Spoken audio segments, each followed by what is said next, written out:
Hello and welcome everyone. Thank you very much for tuning in. This is a screencast-o-matic presentation and recording for the part of the lesson that has looking at ways to improve Congress. Before we get started, please let me encourage you to open up to today's lesson and scroll down the correct section and get ready to fill in the chart that corresponds to each key way that we can improve Congress in the near future.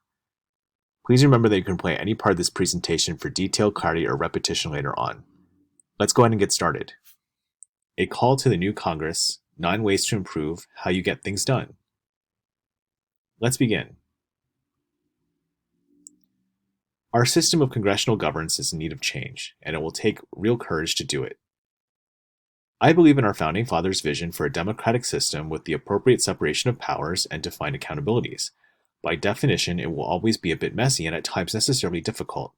Sadly, however, political ideology, partisanship, and an unhealthy focus on continuous campaigning have brought our country almost to its knees.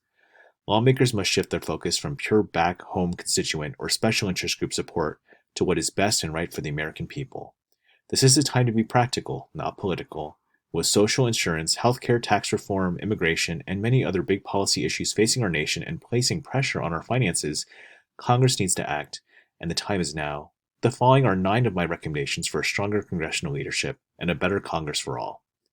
Number 1. Focus on America. Arguably the greatest barrier to progress in America is caused by the irrational commitment to partisanship. Congress needs to support their constituents but refocus on seeking real solutions to national issues. The blind and unwavering dedication to party platforms or personal interests makes collaboration and action nearly impossible. Parties will continue to disagree, but in the end, they must come together under a more efficient system with courage to address the big issues we face.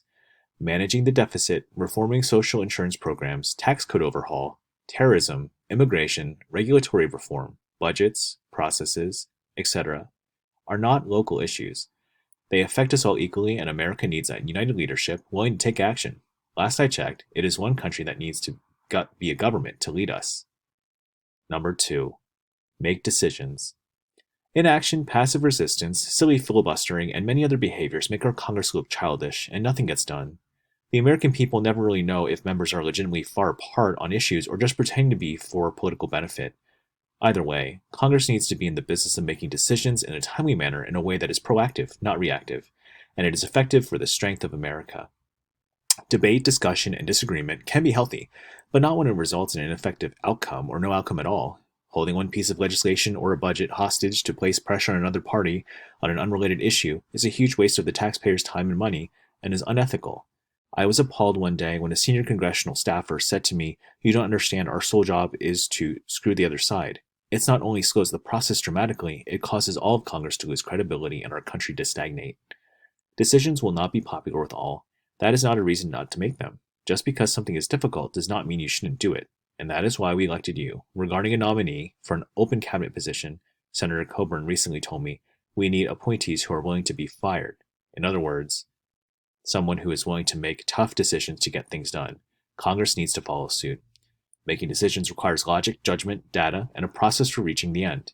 It can also involve revisiting decisions laws at a later time after determining impact and making adjustments if needed. The American people need to look closely at its elected officials, or while still a candidate, to determine if a member of candidate has a capacity to effectively make decisions for the good of the whole. You can't tell me that partisanship is the only criteria for making decisions. If so, the American people don't need you. I make decisions every day that can be unpopular with my staff and often unpopular with myself, but I make them for the good of the whole. Congress, heal thyself. Make decisions. Number 3. Change the terms of office and be a servant of the people.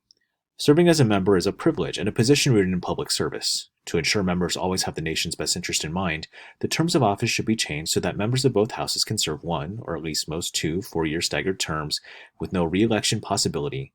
This would require a constitutional amendment, of course, and members could sit out 1 term after serving if they wish to be re-elected.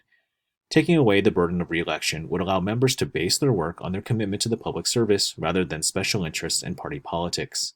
Maintaining consistency in congressional staff and using former members as advisors would be an excellent way to mitigate the risk of losing institutional memory.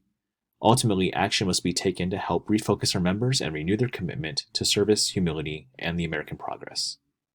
Number 4. Work together to plan our future. Unlike the courts, Congress doesn't need to wait for issues to be brought before them. Congress has the opportunity to be proactive and the future-focused, addressing issues before they become problems.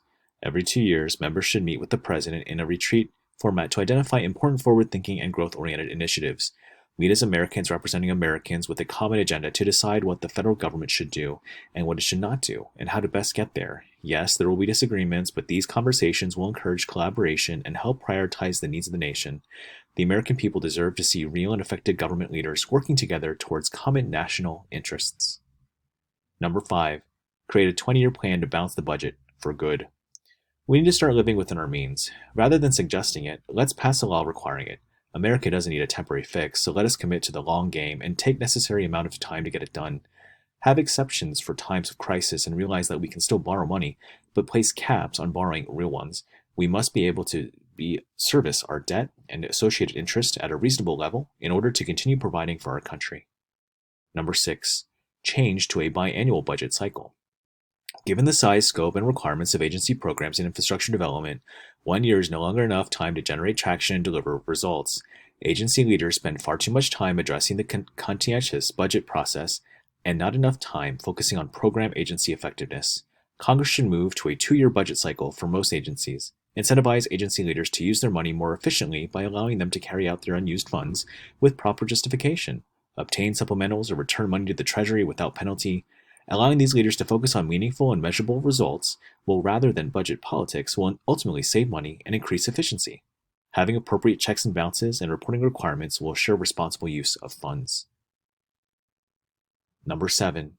Hold leaders and managers accountable for real. In our short-cycle political system, many career leaders and political appointees don't have the time to focus on efficiency of their agency operations and at times effective outcomes. If we want to get serious about innovation and large-scale government efficiency, we need to start empowering our leaders while holding them accountable. We must take a cross-agency rather than stovepipe look at management and operations and share ideas, tools, systems, and innovations. Agency leaders must have the authority to shift budgets, address poor performance in the workplace, and propose innovative solutions for real problems. These leaders must also be supported by a Congress and administration willing to address any legislative, regulatory, or social barriers to program efficiency and effectiveness. It's time for our government to embark on a large-scale change management initiative to make accountability a central value of the federal workforce.